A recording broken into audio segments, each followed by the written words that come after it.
Hello, gentle friends, and welcome to Chris's Creative Corner, Season 1, Episode 22.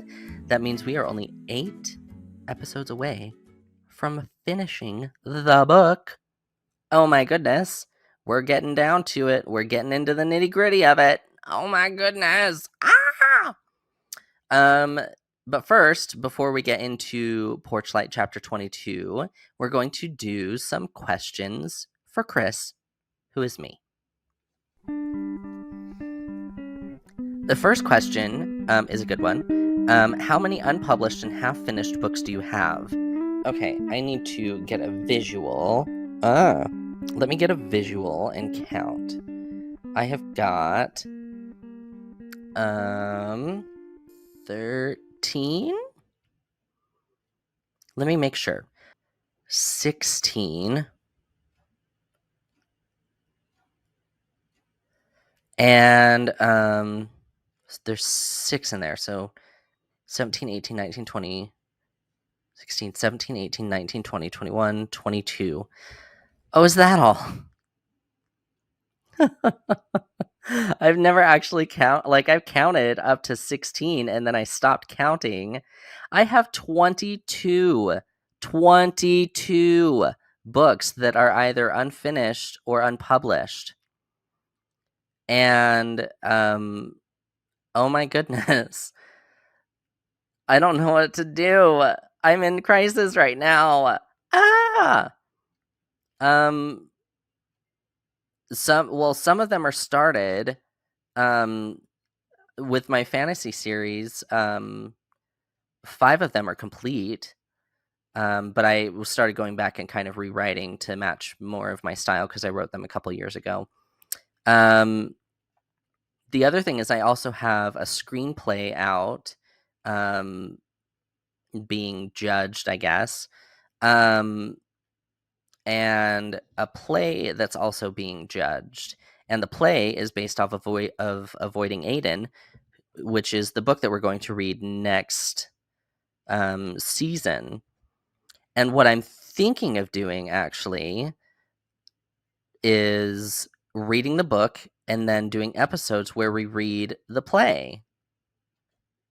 Anyway, that's totally not here or there. That's just me planning out in my head. So yes, I have 22 unpublished or half-written books at this time. So I have a lot of ideas and a lot of things coming up, and I also have more ideas for things that I want to do, including screenplays. I have one finished screenplay, and I have 4 that are either half complete or almost complete. Yeah, I like to write. I don't know if that's obvious. Next question. What does literary success look like to you? And oh my goodness, have I gotten philosophical about this? Because at first, literary success was I sell all the books become wildly popular, then they get turned into movies or TV shows or graphic novels or whatever. I don't have to do the audiobooks myself, and other people do that for me, and I just sit here and just rake in tons and tons of money. That is what literary success used to look like for me. And while that is still a nice goal, I also don't want to define success by such high, almost impossible standards, because I want to consider myself successful because guess what? I've published 5 books. That's a big deal. And I'm getting ready to publish 4 more in a series 4 months apart. And that's totally a thing. So I'm very excited about that. I may change the publishing dates on some of those. Yeah, so one is releasing in August, then I got one in November, then I'll probably do one in February, and then I'll release the final one the following August. I think that's what I'll do. Or maybe February, March. Maybe March. Yeah, I think March for the third book.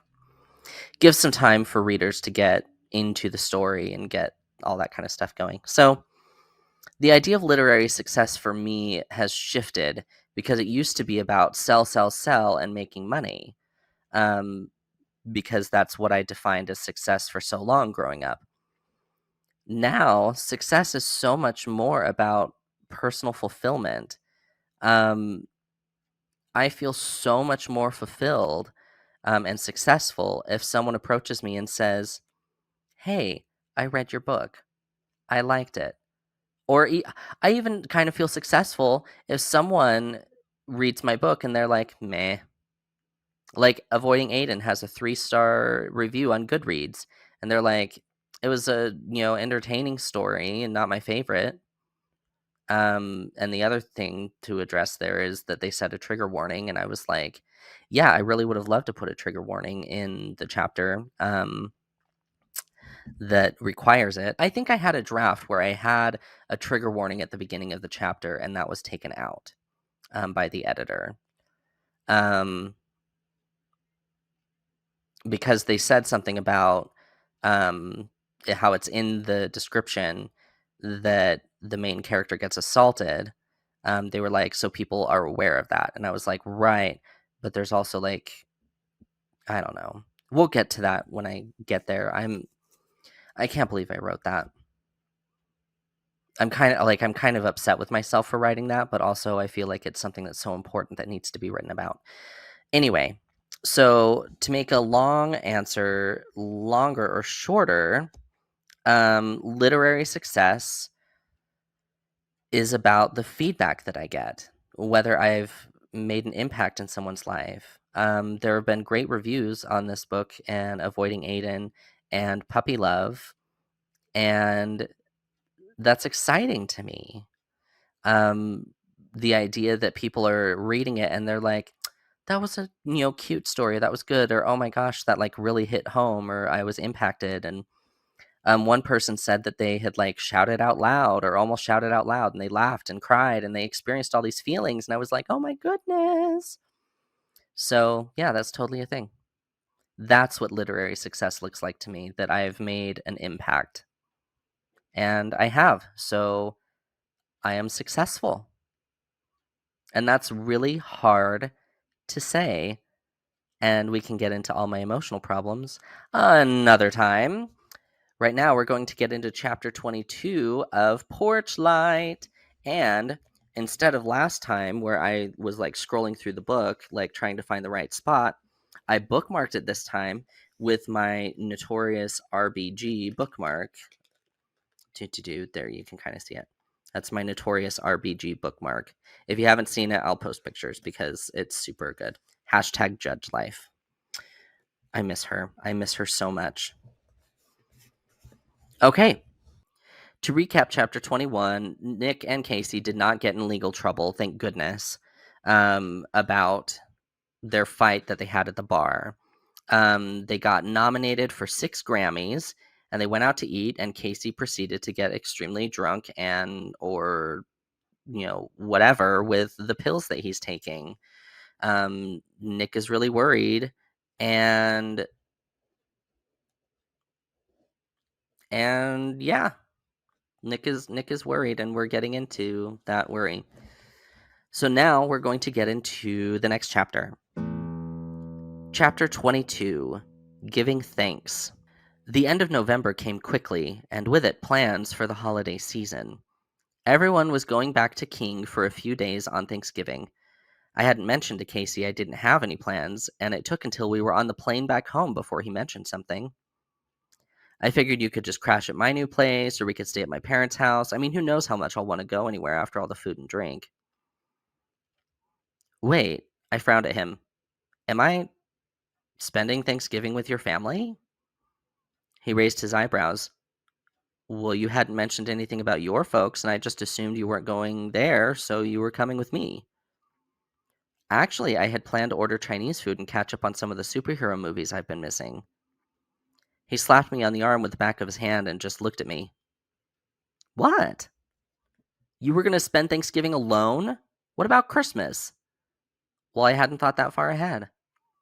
He shook his head at me in annoyance. Unless you decide otherwise, you're spending Thanksgiving and Christmas with me. Your actual family who cares about you and doesn't judge you for being gay. Excuse me? A flight attendant was walking by. Can I have a couple of those mini bottles of alcohol? Whiskey and vodka, if you've got it. Thanks. He turned back to me. Well, I mean, honestly, I might have an aunt or an uncle who might be weird about it, but for the most part, everyone else is cool. Have you even talked with your parents about it? No, but I know they'll be cool about it. I sighed and looked out the window. I don't know about this, Casey. He grabbed my leg to get my attention. Hey, you're not spending family holidays alone. It's supposed to be a time of love and support. I can love and support myself alone. You can, but you don't have to. And besides, what about me? I frowned. What about you? You think I want to spend Thanksgiving with my freaking family and all their issues? You'd be the only sane one around. So please come, save my sanity. I shook my head, a smile creeping over my face. You are so manipulative. You know that? The flight attendant came back with several mini bottles and 2 glasses. Casey handed her a $50 bill. Keep the change. Anyway, I wouldn't call it manipulative. I would rather say I'm just appealing to your heart instead of your head. Your heart often wins you over, you know. It does not. I've always been a very logical person. Casey laughed as he opened the little bottle of whiskey and took a drink. Sure, you think things through, but you ultimately go with what your heart wants. I looked out the window. Not always. Casey fell silent as he finished his little whiskey. I could already smell it on his breath. Or maybe it was the whiskey he'd had at the airport lounge before we left. I found myself more and more bothered by his drinking as it became more and more apparent he couldn't control it. We landed in Salt Lake City just after noon the day before Thanksgiving, but once we got to our next gate, we realized our flight was delayed. Damn! I was really hoping to get home! Kennedy angrily kicked one of the chairs. I just want to be done traveling and get home and sleep. Hey, Casey turned to the rest of us. Why don't we drive up? It's delayed for 4 hours. It'll only take us 2-ish to get back. I looked at the other two. Levi and Kennedy both looked beat. Casey looked at me and I shrugged. We can drive. I'll be okay driving up. The rest of you can chill. Excuse me? We turned and saw a middle-aged lady with her teenage daughter standing there. The daughter was trembling slightly, looking at Levi with bulging eyes. My daughter here says you're part of a band? Taking Back Nick? I've heard some of your songs. I immediately put on my public face and smiled. Hi. Yes, we're Taking Back Nick. This is Kennedy, Levi, Casey, and I'm Nick. Oh my god! The teenage girl held out her hand to Levi, who shook it with a small smile. You're like the cutest guitarist I've ever seen. I have posters of you in my room. He laughed, looking incredibly uncomfortable. Anyway, we couldn't help it over here. The woman turned back to me. We just flew in from New York, and we have a van that could fit everyone. I'd be happy to drive you all back to King on our way to Idaho Falls. I looked at the others, eyebrows raised. I mean, if we're all heading in the same direction, we totally could carpool. We didn't bring any of our instruments and stuff, so it's just the bags we have on us, but we wouldn't want to impose. Oh, it's no problem at all. I'm used to shuttling kids around. You're just a little older than the kids I normally drive. She introduced herself as Karen, and her daughter as Lizzie, and we proceeded to leave the airport and head back to King with her. The drive was pretty uneventful. Lizzie insisted on putting on our CD, and I sang along a little. Even Casey and Levi joined in.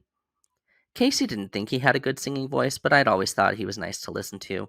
I could imagine him, single spotlight on a stage, nothing but him and his guitar, just singing huskily into the microphone. Karen dropped us off at the car rental place, which only had 2 vehicles left. I made sure to give her gas money, which she refused, so I ultimately gave it to Lizzie to give to her. Then we all took a picture with them, and they went on their way. Kennedy and Levi took the little Nissan they had left, leaving me and Casey with the big truck. I clambered in the driver's seat, feeling almost like I did when I had first learned to drive. It had been months since I'd driven anywhere. Casey directed me to stop at the liquor store so we could bring something to share with his family. I was wondering if alcoholism ran in his family. I picked up a nice bottle of whiskey that was apparently his dad's favorite, and he stocked up on mini bottles. I picked up a nice bottle of whiskey that was apparently his dad's favorite, and he stocked up on mini bottles. We're in a big store with all the big bottles, you know. You could get one big bottle. He looked at me and laughed at my suggestion, waggling his finger. But then I wouldn't get all the variety all these have to offer. By the way, how are things with Veruca? He looked up, surprised. Oh, fine. We've been seen out in public several times together, and we've had dinner a few times. She's nice, actually. Is she as vapid as she seems? Casey gave me a look. What? I'm just going off what I've seen in her movies and interviews. I'm sure you can guess it's all an act. The more unassuming she is, the more people underestimate her. Huh. I guess that makes sense. Hollywood, man. We made it to his parents' house in time for dinner. Casey had apparently texted ahead to let them know I would be there, at least, so that was nice. Casey's grandma was there too, along with his aunt, uncle, and their 5 children. I quickly became exhausted, as I hadn't spent that much time around larger groups of people for a while. Casey, unfortunately, didn't seem to be having the same issues.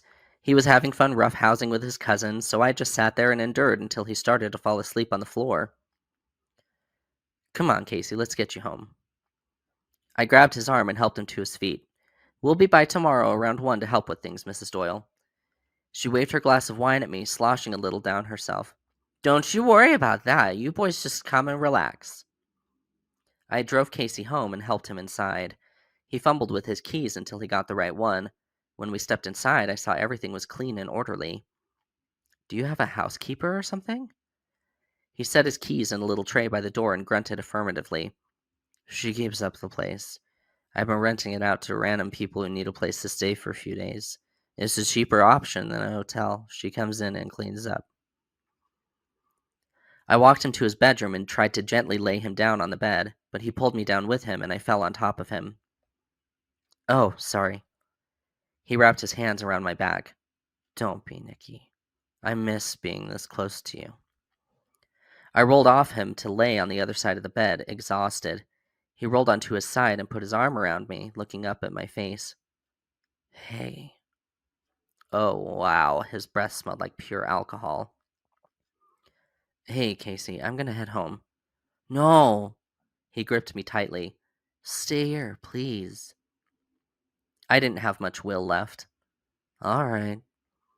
I sat up and kicked my shoes off, then I pulled Casey's off his feet without undoing the shoelaces. He removed his shirt clumsily and I laid back down on my side.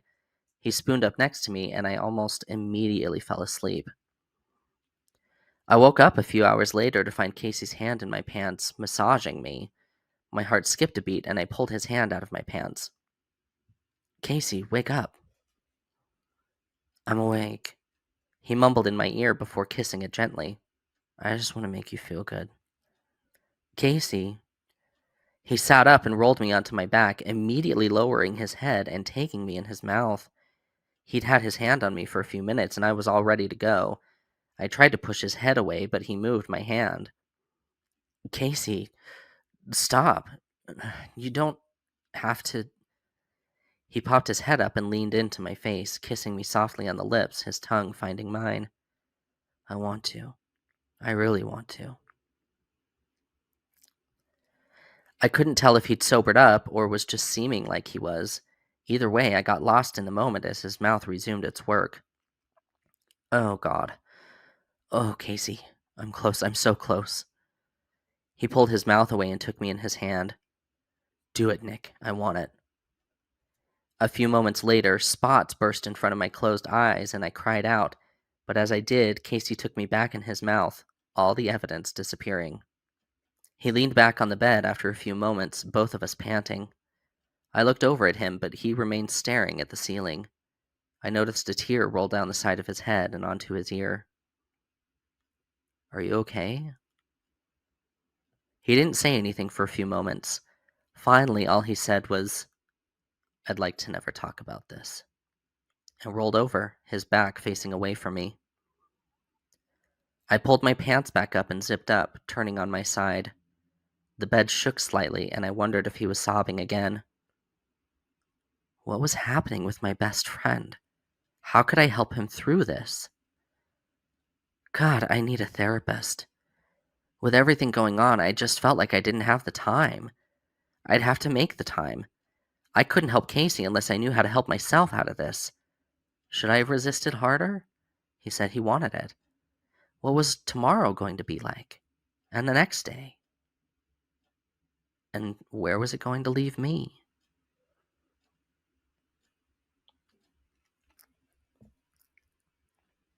And that concludes chapter 22 of Porch Light. I'm going to bookmark my place for the next episode when I pick it up again. If you have any questions, you can comment them or message me. I'm on the socials and the links are all available, so you should be able to find me. You can even message me through my website, and I even have this nifty new email account where I can actually reply to things. So, whoa. I know, I'm getting fancy. Anyway, that's all for this episode of Chris's Creative Corner. Again, I really appreciate everyone who tunes in. I'm just so grateful for the support that I'm getting, and I couldn't do this without you. So thank you to everyone. Again, this is Chris's Creative Corner. My name's Chris Cole. I am a small-time author, and we will see you next week.